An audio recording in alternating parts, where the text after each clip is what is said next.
actually own the world's squeakiest chair, so if you can hear like a dying guinea pig noise in the background, it's my chair squeaking. It is just the world's squeakiest chair, so sorry about that.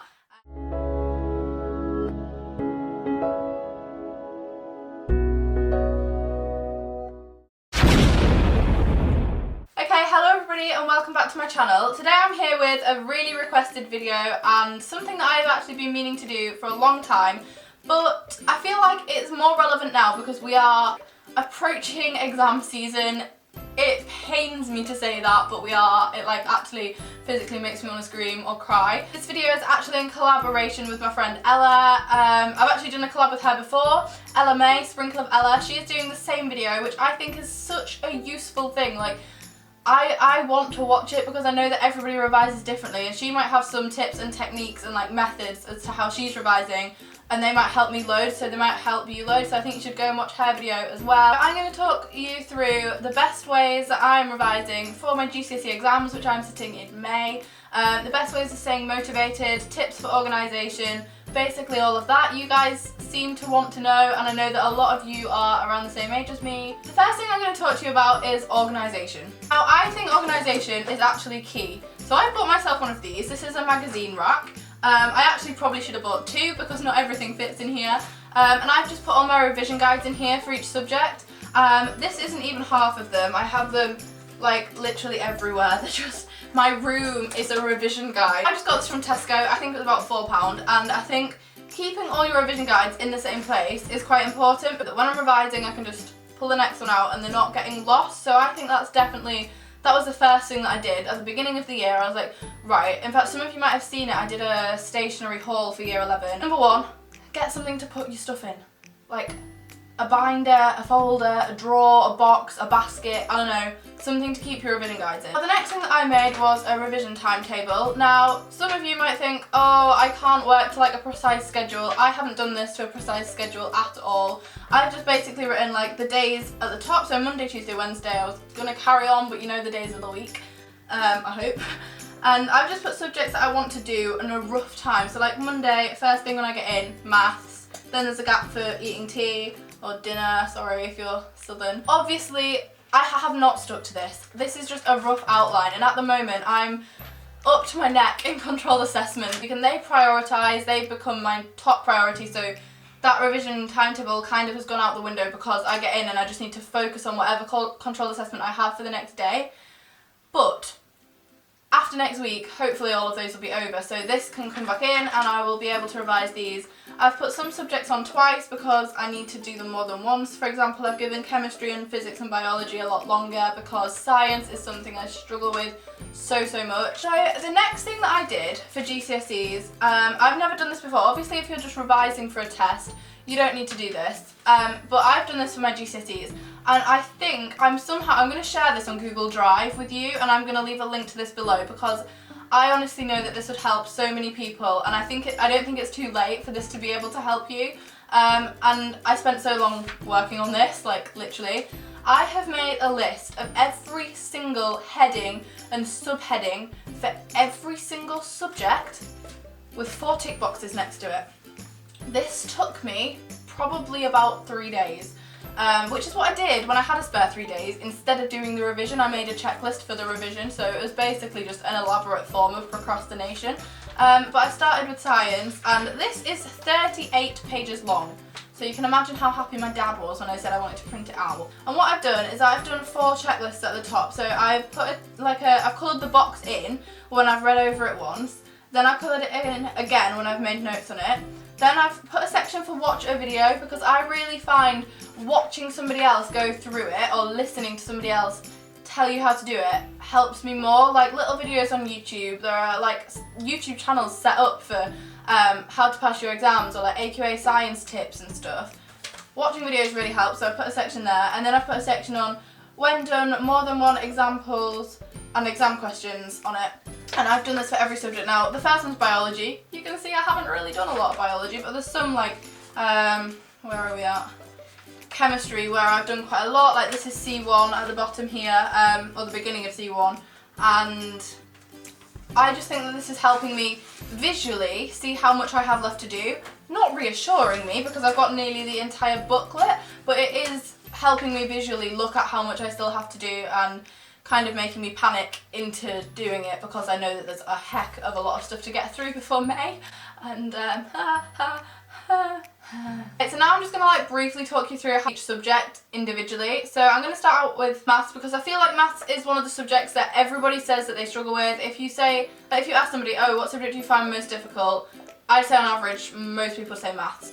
So the way that I'm revising for maths is I've bought this revision guide, which is the GCSE Mathematics Exam Board AQA Complete Revision and Practice Guide for Higher Paper, which is a long-winded way of saying higher level maths revision guide.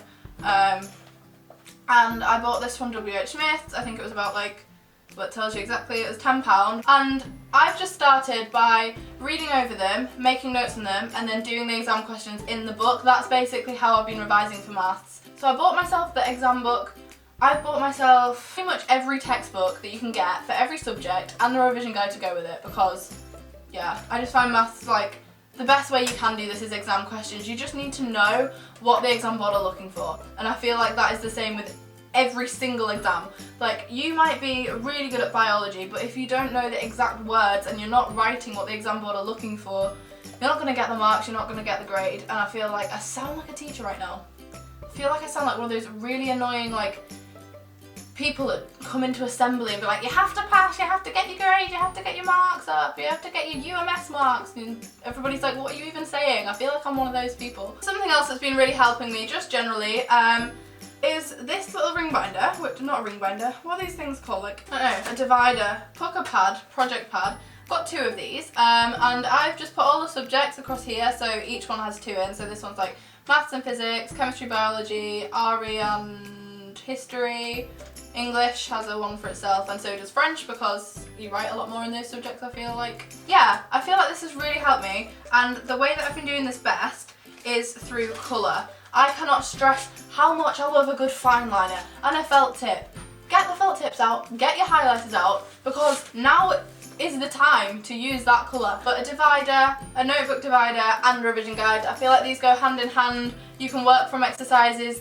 Obviously, this isn't going to help everybody, but I do feel like this is a staple for revision guides. This would probably be the first thing the school would tell you to do, so I don't really know why I'm going over it, but sometimes I just think it's helpful to have somebody that's going through it with you, telling you what to do, like, so maybe I'm helping you, I don't know. Now, the only other subject I'm going to talk you through separately is English, because I love English. English is my subject where I'm like, yeah, I can do this, like, I like this. For English, I have studied 4 books. I've done Of Mice and Men, Pride and Prejudice, Romeo and Juliet, and An Inspector Calls. And we did our English literature controlled assessment on Romeo and Juliet and Pride and Prejudice, comparing the 2 texts to one another, which I found really enjoyable. I'm really sad, but I just like really enjoy writing essays about that, and I'm taking English Lit at A-level. It's obviously difficult to revise English because you can't go, oh yeah, I need to know how to work out this, and then you've got it. You need to consider the entire book as a whole for English literature and pick out every single thing that the exam board could possibly ask you. So you might think, oh yeah, for example, with Of Mice and Men, I feel like I know Curly's wife personally. Like, I feel like I could be her because we did Of Mice and Men and we did our exam question on Curly's wife and the portrayal of women. So I know that really, really well. So if the exam question was on that, I'd be like, I got this. But we haven't done stuff like setting, the American Dream, all of that stuff. And I feel like to take the entire book in, the best way to do that is to just read it and read it and read it again, and then go online and find other people's essays on it and look through past papers.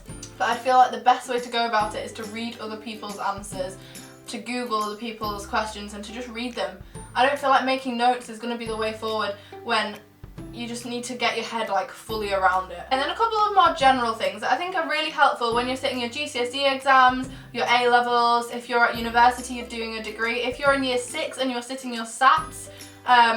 Obviously there's like a massive spectrum of exams that you can be sitting. Basically this applies to everybody. I would say the number one thing that is helping me at the moment that I can honestly say I am learning from that is revising with somebody else. Now, I don't mean sitting down, getting an exam paper out and like going through it together and doing that. I don't really think that helps. I also don't mean getting your friend to come over and be like, oh yeah, let's revise physics, get your physics book out and then sit and have a gossip for an hour, because as much as I prefer to do that, still not going to pass your exam for you.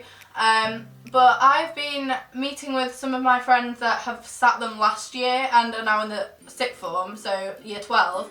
And I've been talking to them, and obviously they have first-hand experience. They were the last people to sit exams, and I am so lucky in that I have friends that came out of them really, really well and are able to help me pass them and be like, oh well, last year this came up so it might not come up this year, or stuff like that.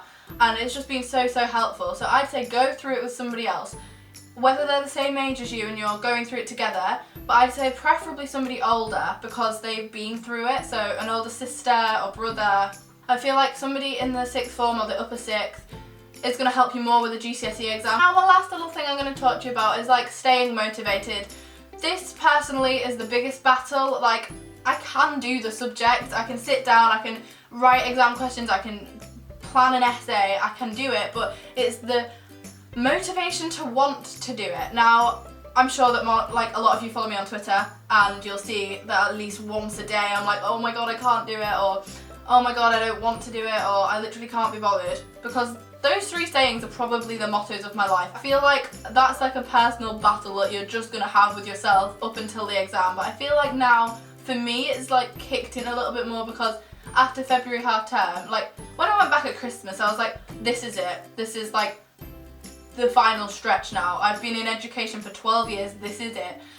But it didn't really hit me until February half term that, okay, I actually only have 9 weeks of school left. Ever. The end. Forever. Literally. So that sunk in and I was like, okay, I really need to get myself together. I've been motivating myself with that. Also, the fact that like I want to prove people wrong. Not that people doubt me, because obviously my parents are really supportive, my friends are supportive, but there are a couple of teachers who are like, oh Molly, we don't think you're going to be able to get that grade. And that's pushed me more, because I'm like, you know what, yes, I am going to get that grade and I'm going to do it just to like, but I obviously have to put the work in for that. That's the bit that I struggle with, but that's like my aim. And the last thing for motivation is, I would say, watch people's results day videos. Now, Eve tweeted about this the other day. She said, I can't remember her tweet exactly, but it was like, forever watching people's results day videos as motivation. I hadn't really done that before she tweeted it. Typed it into YouTube, and people opening their GCSE results live on camera, being like, oh my god, I got all A stars, has made me be like, I want to be that person, I want to make that video, and I want those grades. And when I'm like, oh, I literally can't be bothered, type it into YouTube, and there are people, there's two extremes. There's the people that are like failing everything, and there's people that are getting straight A stars, and it's just making me like, I want to be like that, I don't want to be like that. So that's kind of what's pushing me at the minute. I don't know how long that's going to keep me going for, but the real fact now is that it's close, like it's scarily near. It's too near to be like, oh, I'll do it tomorrow, because there's just not enough time. But yeah, I think that's pretty much everything. Obviously, revision is different for everybody. This might not have helped you at all. This was more like how to stay motivated, how to get organised, than actual revision. But I would say get revision guides, spider diagrams, past papers, and I will leave a link to my like organised checklist on my Google Drive down below so that you can print it out. But yeah, I will be probably talking to you more about revision in the future, like on my blog. But if I don't speak about exams that much between now and then, which I'm sure I will, to everybody sitting them this May, good luck. You have like 9 weeks, 10 weeks. Start revising. I hope this has helped you in some way. If you have, give it a thumbs up. Let me know what options you're thinking of doing at A-level if you're in year 11. If you're not, let me know what options you're doing in year 10. And for those of you that comment on my videos, like, I usually get at least 10 comments asking me what I'm taking at A-level, and I'm doing history, English literature, photography and media studies. So that has answered that question, because I get asked it all the time. But yeah, I hope this has helped you. Give it a thumbs up, enter my giveaway, and I shall see you on Saturday with a very, very exciting vlog. I'm going to London this Saturday. If you live in London, follow me on Twitter. I'll be tweeting like where I am if you want to bump into me or whatnot. But yeah, I'll see you all on Saturday, Sunday. Bye guys.